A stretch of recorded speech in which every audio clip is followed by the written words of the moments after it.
We're going to move to the game of the week.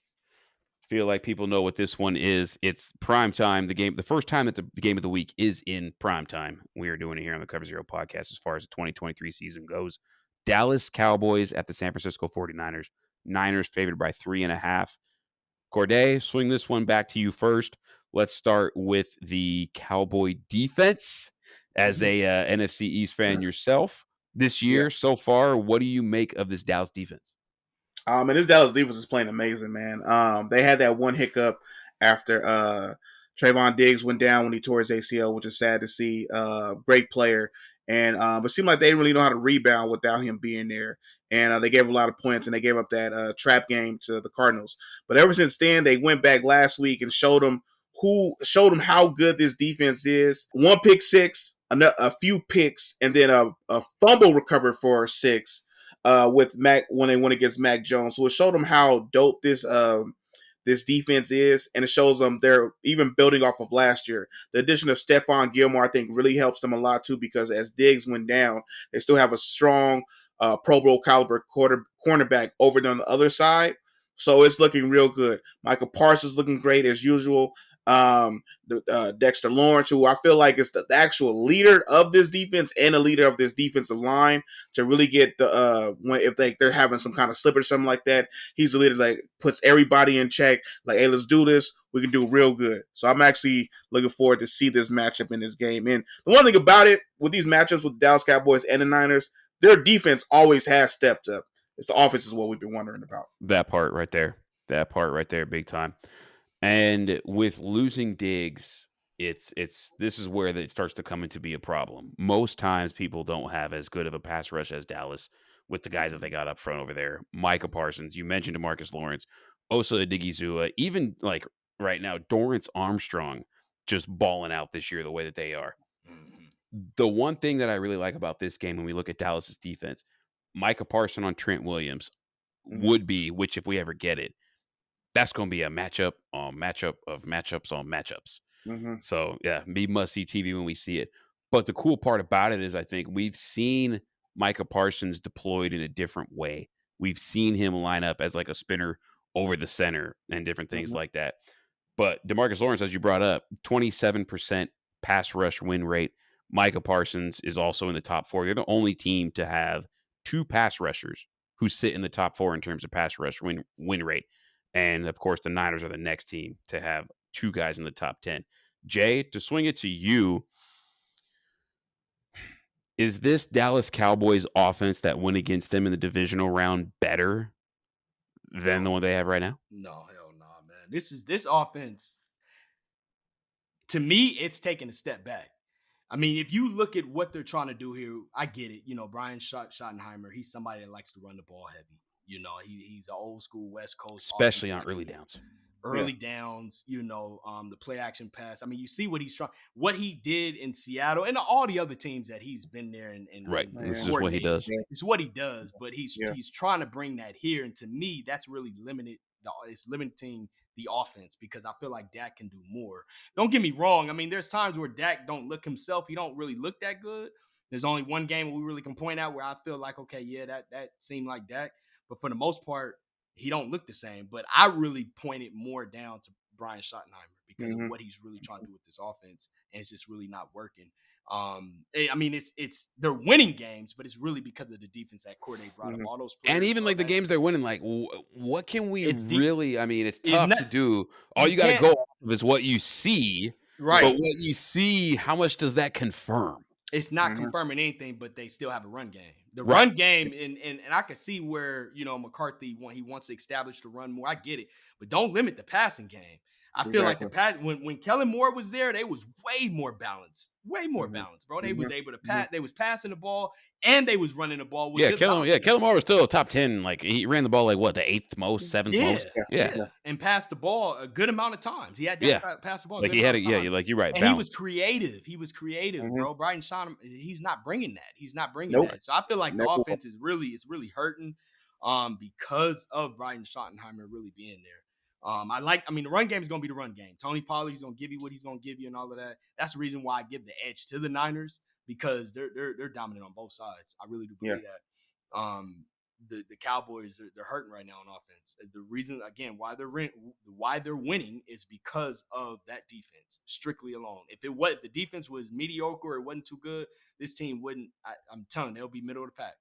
They'll be Yeah. middle of the pack. Yeah. So to swing it to you then, Corday, if we were to talk about the Niners offense that's going against this Cowboys defense, which is Yeah. really kind of like a strength on strength. I Mhm. mean, where do you start as far as where the Niners might have an advantage?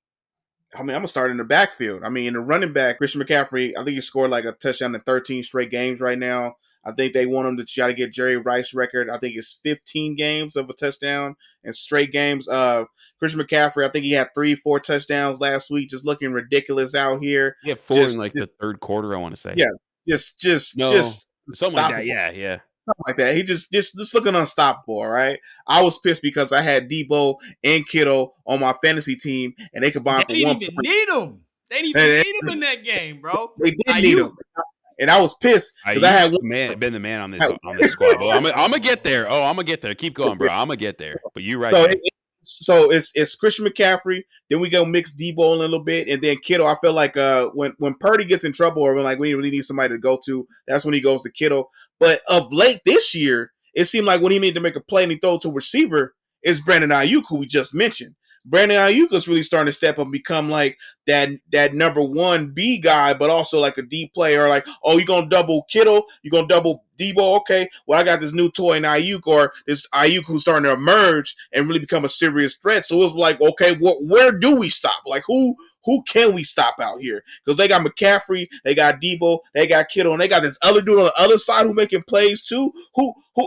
Where how do we stop this offense? Like, that's literally what's becoming to seem like, and it literally looks like the 49ers offense is becoming unstoppable. And then you got Banks of America at left guard next to Trent Williams, who's a future Hall of Famer. Banks of America. Banks of America. That's his name on Instagram. Shout out to Aaron Banks. That's your boy, right? My boy. That's my boy. He played with my little brother. He went to El Cerrito High. He's a Bay Area product. So hell yeah, I was Banks of America, man. It's dope as hell. Shout out to him. Should be in the Pro Bowl this year. He should have been in the Pro Bowl last year. He should be in the Pro Bowl this year. Yeah. Okay. He should have won last year, but hey. I mean, I have said, Asante, if you listening, brother, love you, man. Yeah. If you listen, and he will tell you that for years, I have said, as far as pure wide receiver, that's all we're talking about is wide receiver. Brandon Ayuk is better than Debo Samuel. If that's all we're talking about.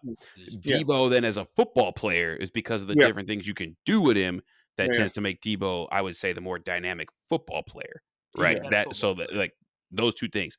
But this is an example of why I've always said, like, Ayuk is the better wide receiver.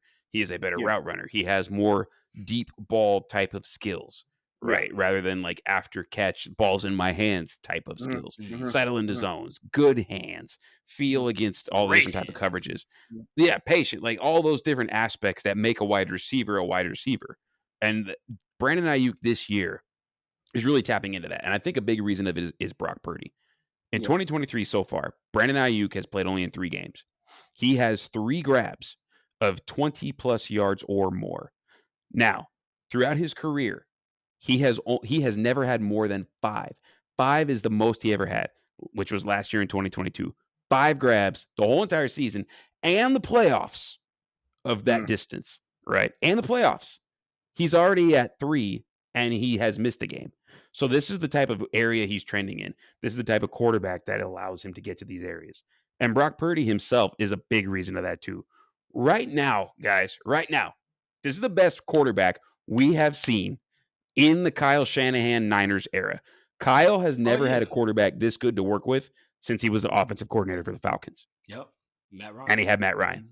Mm-hmm. This is where we're at right now. Whether or not Purdy can sustain this remains to be seen.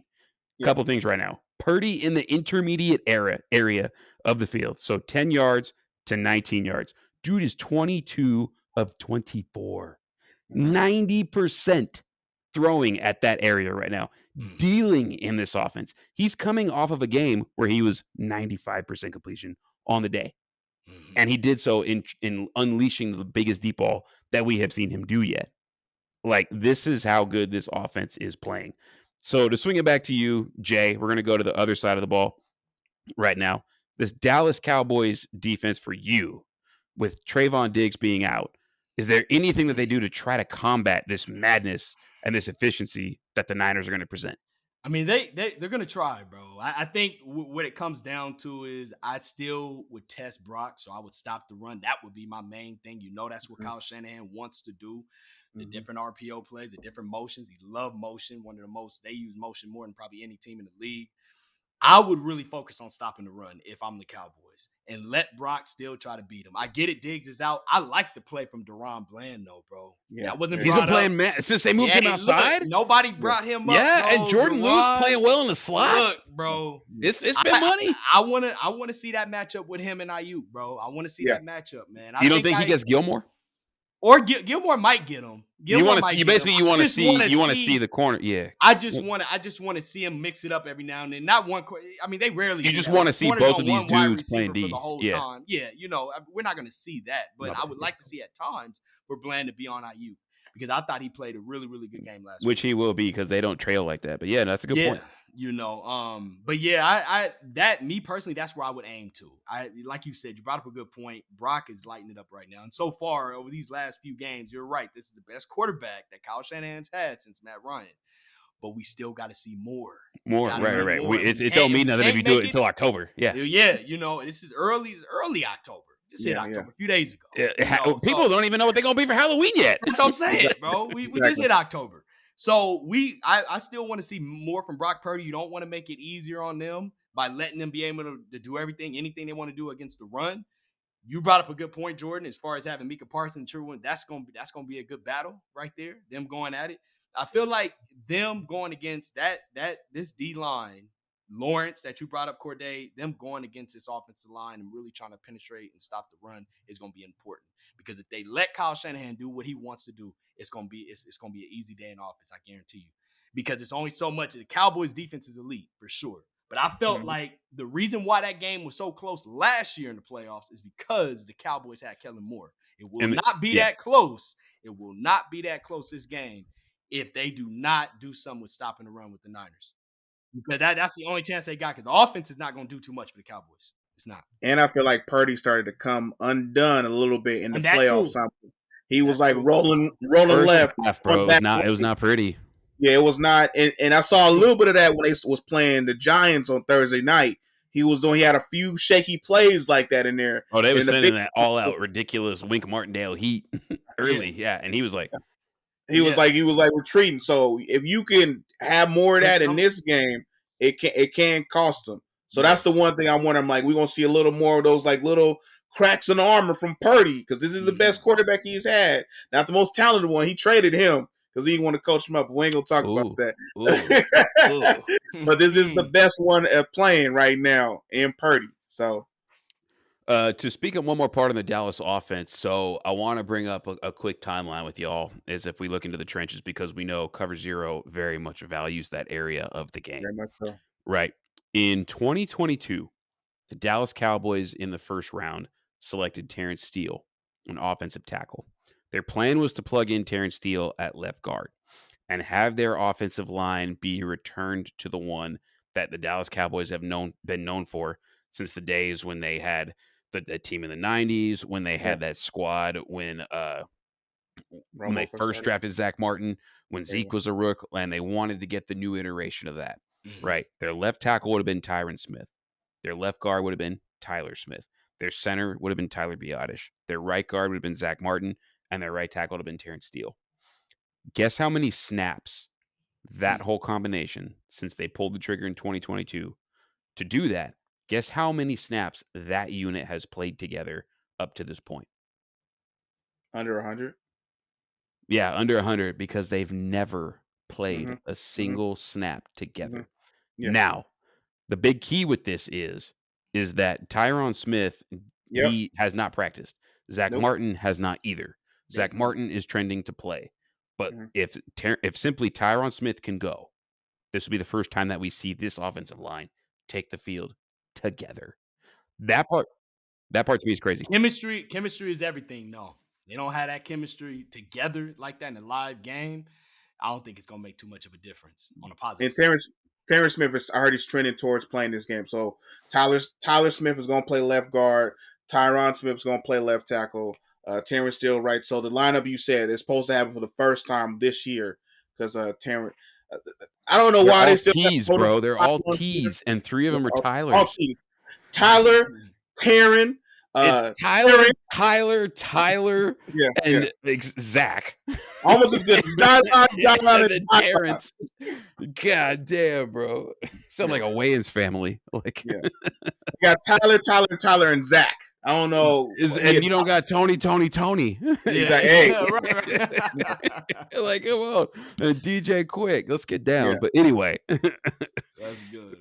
But anyway, like, yeah, that's just something that stood out to me. One other question I actually want to look into before we give our picks here. This Niners defense, it's a very good unit. We know that it is. When they need stops, they can get it. They got dudes all over the place. However, the pass rush has not been the pass rush. I'm not saying it's been a problem, or obviously this team is rolling right now. For my money, they're the best team in the NFC. I'm still going to stick to that. Also, a lot of it is because of what I know. But so far, this pass rush unit has not been as dominant as we tend to think this unit is when we look at this team. They have the 9th fewest sacks in the NFL. They are 14th in pressure rate. Now, going against this team right here, do you think we start to see a big stage? Now they're challenged. Now it's in the limelight that they tend to like turn this up. They're going to turn it up for sure. This is one of it's funny because the Niners and the Cowboys are not in the same division, but it's they like know each other. Yeah, it's that's like a good point. rivalry That's a a good point. So they're both really good. They just played each other, a tough game in the playoffs. They're going to turn it up. And you're right. They don't have as many sacks, but that addition of Hargraves, bro, I like that addition. That 4th in pressures among defensive tackles. 3 sacks so far. I like it, bro. Nick Bosa's still doing his thing. So you're right. They're not bringing the same heat, but that could turn up. Remember those two, it's crazy you brought those two up, bro, because that's the pass rush. That's it. That is, I know. That's just it. That's it. That's what it is. You know what's crazy though? They didn't have a Hargrave. They didn't have a Hargrave, but they kind of had like this guy do that, or that guy do this, this guy do that. Now they got 2 alphas. Part of that different too, scheme. they got different Steve Wilkes coordinators. Yeah, and we thought it was gonna be more aggressive. Not saying it's not, but it's not. Yeah, actually, I'm gonna say that it's not. It's not aggressive. It's not. But it's still really good defense, though. It's really very good. No, he gets on. He still does a lot of things. I like his usage still of Fred Warner, where he will still, okay, I'm going to put Fred Warner, like stack the line and like have him go in the A gap, have him be that head up nose. You don't know if he's going to bail or come. And then even sometimes you might put him on the edge. You might have him twist simply to free up Bosa. And Fred, what I love about Fred is that if his job is to just, okay, you're going to twist here just to free up Bosa, he's so committed to that. There was a play against the Cardinals where this dude just went on a twist. And probably, knowing Fred, if in his mind was, go get the quarterback, he probably could have. But he knew his job, and he knew his job was to twist, take out the tackle. He knew Bosa was going to come in, and Bosa ended up getting the pressure anyway. But just that type of trust still exists, and my type of faith in that defense is still very much preserved. Corday, I'm going to swing it to you, man. Who winning? Oh, man, I got I ain't got I got the Niners coming through with this thing. I feel like it's gonna be a close game. I don't think it's gonna be as low scoring as it was in the playoffs, though. I think it might be like 28, like 24, like how maybe how it was 2 years ago, where it came down to the last, more closer like that. Like I feel like this is gonna be a close game because they know each other so well too, especially, which is like kind of weird. It goes back to that '90s rivalry of the Niners versus the Cowboys and stuff like that. So I got the Niners going 28 to 24. The one thing that does scare me though is that, like how Jay mentioned, they got Brian Schottenheimer, not Kellen Moore, and then the fact that the Cowboys been struggling in the red zone. And if you can't score, it's already hard to score against this defense. And if you like having trouble against other teams, it's really gonna struggle against the Niners. So that's the one thing I can feel like it might get out of hand if they keep keeping field goals and Niners scoring touchdowns. Right. All right. Niners. Jay, where are you falling? I got Niners, bro. Give me, let me see here. Give me 20. What'd you say? You said 27, Corday? Our scores are pretty 28, close. 28. 24, right? 28, 24, yeah. Okay, give me. I don't trust this offense at all, bro. Give me 30 Niners and give me 24 Cowboys. Gotcha. I almost want to Okay. give them less points than that because I'm trying to figure out where them points is really gonna come from. I Yeah. mean, I'm Look, assuming Dak is gonna get it going. Something Brian's maybe gonna switch it up a little bit on offense I'm because thinking just Cooks. running the ball is not going to work, bro. It's Yeah. not going to work. And I'm then when they hoping try to like throw and it's not CD, who are you like? Brandon Cooks. Gallup's had started to come around. Cooks, that whole experiment hasn't done anything. There's no traction there. I blame Schottenheimer for that. Cooked everywhere he's been. But he's Everywhere. also has some injuries. He also hasn't been healthy every game. That's another part of it. But like there has been some games where he's been active and he just can't find his way onto the Yeah. field. Yeah, that's a part of it too. I blame A couple of areas I want to address with both One, these two. squads. Cowboys are currently the best team in the league on third down offensively in terms of how much of them that they convert. The Niners, conversely, surprisingly, are 20th in terms of the number of first downs that they allow on defense, right? But a scoring defense, that's where really the Niners are like, establishing their bread. That's where they're really doing it. Dallas defensively, this is the second most man coverage unit in the entire NFL. Right now, Dallas is. They have allowed 3.98 yards per coverage snap against when they play man. Now, I would be curious to see how those numbers boil down the more time that we get with Bland and without Diggs and Gilmore and Jordan Lewis in the slot and that sort of thing. But Dan Quinn has established that with this unit still, he does prefer man coverage. Brandon Ayuk, CMC, and Kittle all are top 5 at their respective positions in terms of yards per route run against man coverage. I already talked about how Purdy's dealing. Like, I got the Niners too. I really do. And I laid out the reasons offensively why. But what I really want to see is the Niners. I want to see the Niners like drop the casket and like put them away and like show their dominance and like really, really prove the type of team that they are. That's what I want to see in this game. I want to see them like show up and not just like beat the Cowboys, but like if you have this defense and you have this offense that's been doing it this way, like define yourselves. And they This is the don't time have to that do it. offense no more. Right. Hmm? Right. No, Yeah. I'm saying I agree. I agree with you. They have what they had last year, but even more potent because Brock is now getting even more comfortable than he was last year. And Dallas don't have that. They lost their best play caller. So yeah, I agree with you. It would be nice to see them just come in here really dominate, because they got the team to do it on both sides of the ball. Mm-hmm. Mm-hmm. And the So like this is the time to do it. Like if the defense has been, up and down, maybe you could call it like Nick Bosa being late to the party because he had a contract holdout. You could call it about like Hargrave who's still balling, or maybe like Drake Jackson can't get his stuff, whatever it might be. Show me something, Dallas, on defense. Really show me against the best offense that you probably played up to this point. Show me that you got it. So I'm gonna take the Niners for sure. I think they cover the 3.5. I like your 28-24. I like that 4-point deficit, but give me 27-23 just so I can be a little bit different. Just so I can be a little bit different. A little different. All right. That's a little bit. So, yeah. Yeah.